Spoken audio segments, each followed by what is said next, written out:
பனைமரம் ஏன் முக்கியம்?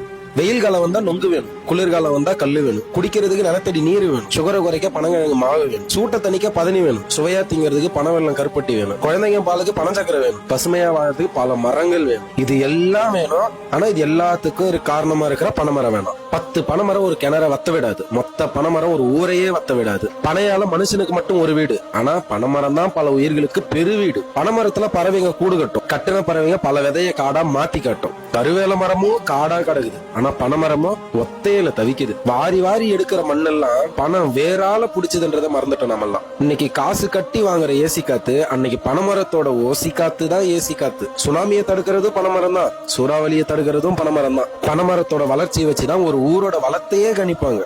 ஒரு அண்டா வைக்கிற இடத்துல வாங்குற பனைமரம் அம்மா இடத்த புடிச்சுக்குதுன்னா அறுத்து வெட்டி கெடாசுறாங்க.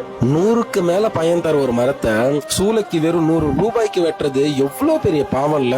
ஒரு ஒத்த பனைமரம் ஒரு வருஷத்துக்கு எவ்வளவு பனவெல்லம், பதனி, கல்லு, பனஞ்சீனி, நொங்கு, பனம்பழம், பனங்கிழங்கு, இன்னும் எவ்வளவு கைவினை பொருட்கள், எவ்வளவு திங்கிற பொருட்களை கொடுக்குது. அதற்கான நன்றி கொஞ்சமாச்சு நம்ம கிட்ட இருக்கா?